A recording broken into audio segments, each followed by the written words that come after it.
We say we are tired of the old regime and the way of doing things. We want change. We want to do different. The people you see in leadership today calling out those who were in leadership before had the same ideas like you have, Mabonga. But then along the way, we find them in the same issues that they were trying to solve and even go on the street for. What is it that you think today's generation of leadership and yourselves are doing so that you don't find yourselves in the same pot like we are calling out today, Flani must go? Okay, thank you so much. Most of the time we are saying so and so must go because we haven't seen them being productive to us as a nation. We haven't seen them actually bringing out what exactly we expected them to bring when we entrusted them with the political offices. So, you see, we always go to the street because we feel like the current crop of leaders are not accountable. The current crop of leaders, they're not that transparent. So, as a young person seeking to enter into this political field, first of all, I want to be as transparent as possible, and I can only be that transparent if I'm being entrusted with a position, not because I have a huge sum of money to throw out there. Tell me, if today I use 50 million shillings to campaign for that political seat in Kimilili, then the first thing I'll be able to do when I get that chance is to be able to get back exactly what I used in that political, I mean, during my campaigns. If I use 50 million, then of course, when you are investing somewhere, you must get a return within, I mean, with a profit. Then I'm going to swindle as many as a lot of money meant for maybe development. That is what is happening with the current crop of leaders. So personally, as a young person, I'm not looking into my pockets. I'm not looking how much do I have in my pockets for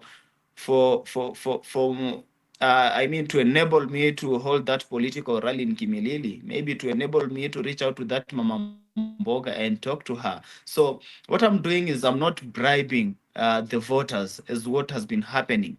So the moment they will entrust me with that position, I haven't used that much to bribe them. Then the little that I'll get possibly on allocation, I'll be able to utilize it on development. I'll be able to utilize it on what I promised them in my agenda, I mean, in my manifesto. So that is the different thing I'm doing at the moment. You saw what happened in my constituency yesterday. Yeah.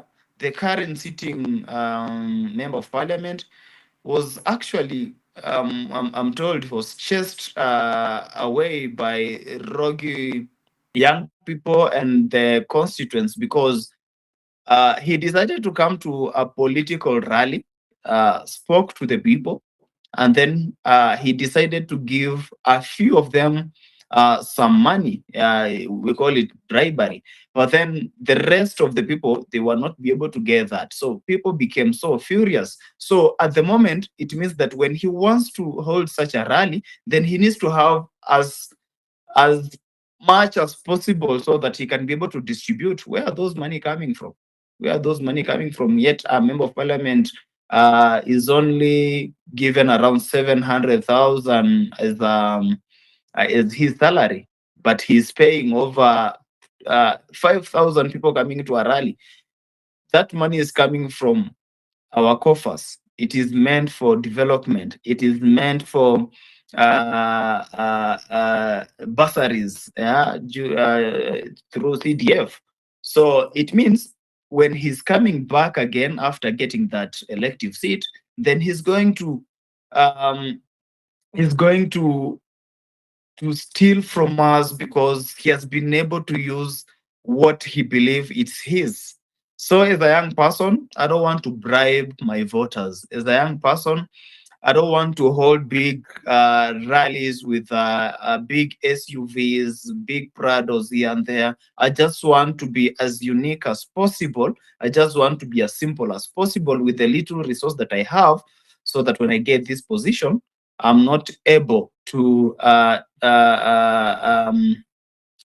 get my hand into what is meant for development, what is meant for my constituents. So That is what I'll be able to do. And if I do that, you'll never hear anybody coming out to say Mabonga must go.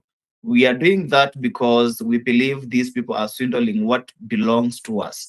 We don't have jobs, it's because they are swindling what belongs to job creation.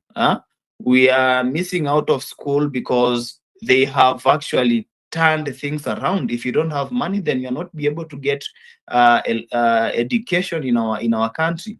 If you don't know someone in the government, then if you go to that interview, it's just formality. That is why we are saying they must go, so that we can be able to bring in crop of leaders that are able I mean, those who meet Article 6 of the Constitution in terms of integrity to occupy those leadership positions.